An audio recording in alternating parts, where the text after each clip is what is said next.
She walks to school with a lunch she's packed. Nobody knows what she's holding back.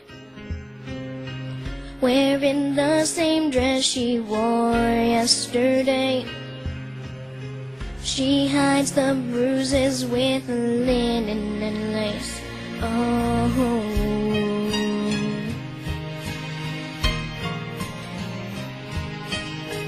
The teacher wonders, but she doesn't ask. It's hard to see the pain behind the mask. Bearing the burden of a secret storm. Sometimes she wishes she was never born. Through the wind and the rain, she stands hard as a stone.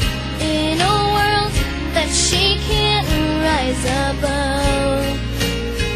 But her dreams give her wings, and she flies to a place where she's loved. Concrete angel.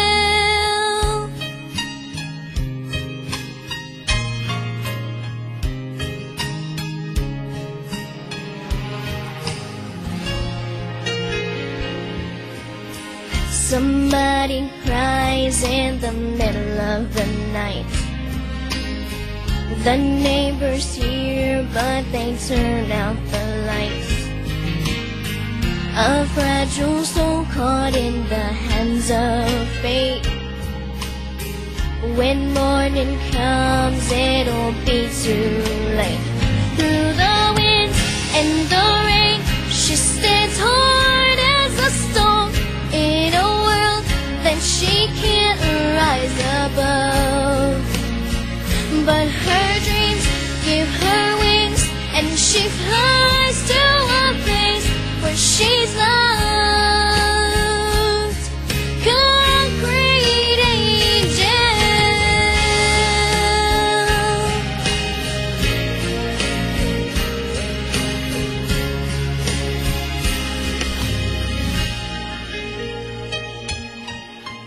A statue stands in a shaded place. An angel girl with an upturned face. A name is written on a polished rock. A broken heart that the world forgot. Through the wind and the rain, she stands hard as a stone. In a world that she can't rise above. But her dreams give her wings, and she flies to a place where she's loved. Concrete angel.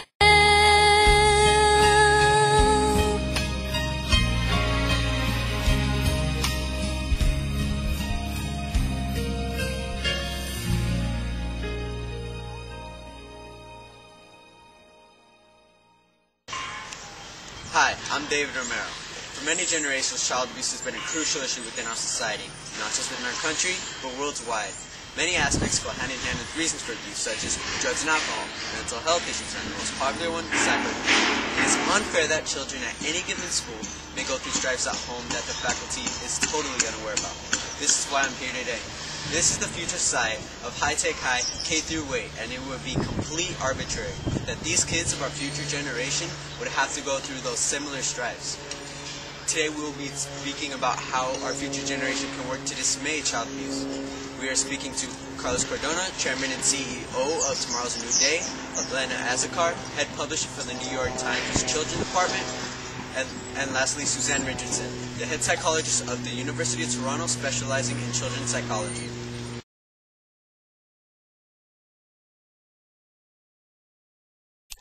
Welcome to Discussions with David on HDH Network. Today at the studio I have Carlos Cardona. So Carlos, tell us about your company. Well, David, we give incentives by state to follow the Safe Families Act of 1997 and reward those who do a stronger approach to the incending and early intervention. And we support foster homes we advertise, and we also have a program where we gather volunteers by area to learn the issues involved with child abuse. And then every so often, the volunteers go out to other schools and educate the kids and talk to them about if they need any support and what they have to do. How were you inspired to create your company? Well, when I was 7, my dad got into alcoholism, and he started hitting my mom and abusing her. And then a couple years later, he fled the country. I never found out why or why he did it, but my mom kind of got devastated by that, and she started resorting to alcoholism and drugs and cigars and all that stuff.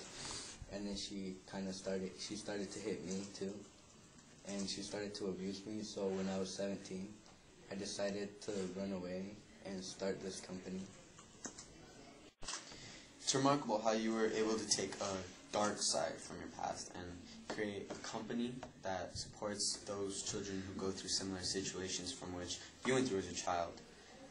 Well, it's something that I'm really passionate about and I take really close to my heart, because it was something that I went through and that I know it can change your future and the way that you think of things.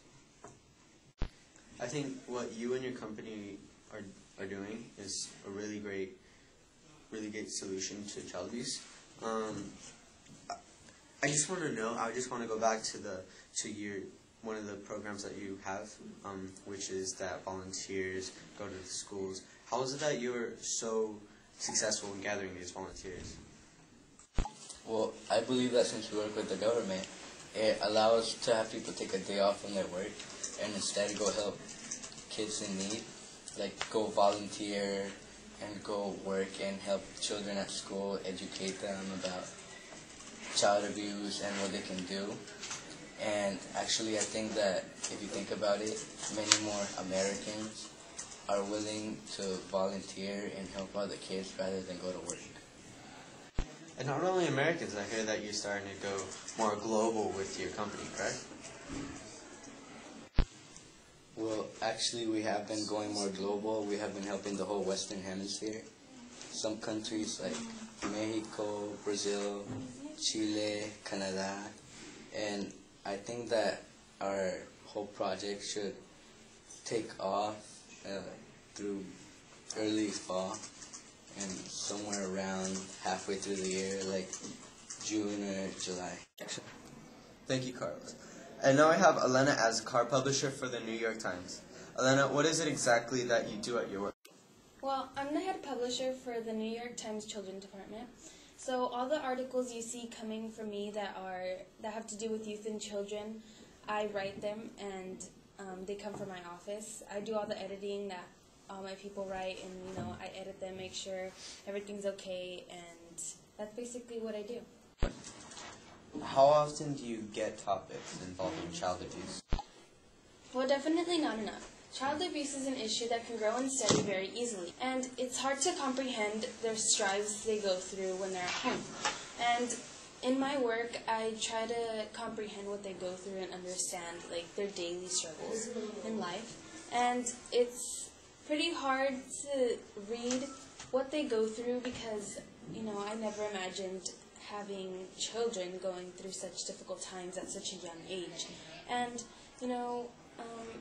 I think we should work towards trying to subside this issue of child abuse. Thank you, Elena. Now we will be speaking to Suzanne Richardson, a psychologist from the University of Toronto, over the phone. Can you hear us, Susie? Yeah, David, I can hear you fine. So tell us, how often does child abuse occur? Well, there are over 3 million reports of child abuse made every year in the United States, and no one seems to be quite sure if the rate of abuse is increasing or decreasing. This is due to a large amount of cases being left unreported. It is impossible to really know, but reported cases are decreasing, indicating that less and less children are being abused over time. What sort of effects does child abuse have on a child? Well, David, many different things could happen, and children growing up in environments where they are being abused often grow up to be dysfunctional, and some, sadly, become dangerous or turn to crime for whatever reason. Scars of abuse can manifest themselves in the form of dysfunctional behavior. Examples include insecurity, destructive acts of feelings of anger, poor development of social skills, and drug abuse. What can we do to prevent child abuse? Although this problem has been present and prevalent in most human societies for centuries, only in recent times has it been considered a crime. People know how to abuse their children well, through evolution it seems, and because of this they know how to hide it very well too. Vast numbers of cases go unreported each year, so it is our duty as people to make a report to the Child Protective Services if we ever have suspicion that abuse is occurring in a household. Aside from that, we can help to spread the awareness of child abuse to help prevent it from happening. We must breed a new generation of people trained to believe that child abuse is as really bad as it is, and we must make the people realize how evil it is and how it affects the minds of the children. Can you hear us, Susie? We seem to have lost Susie. Please stand by. Carlos, I've actually seen your company's name come up a few times in my emails, and I'm interested. What are your results in doing the volunteer program? Well, the results have been pretty good. We have been getting a lot of volunteers, and actually the schools have been asking us more often to visit them and to not only talk about the problems involving child abuse, but also like how it affects them in the future, and that they can trust in their like principals and their counselors and their teachers to help them out without thinking of them as like without thinking anything bad about them, or without like judging them in any way. What's the percentage rate based on which schools desire you to come back? Well, 4 out of 5 schools call us within the next 24 hours after we visit, asking us that if we can go back and telling us that that visit was successful, and that actually many of the students have started to come forward and confess and tell them that they're being abused in some way. And we have began to get some letters of recommendation from principals and from like the governor of the city. He was asking us if we can do like a big open discussion or like a presentation to the whole city and like a TV show or something, so that we can educate even more people and get our point across to the whole country. Oh yes, I actually heard about that last night. A principal from Grotto's High School called me and asked me to write about you in the paper. And actually, I'm glad I got a chance to meet you today. Gives me more of an inside look of what your company is actually about.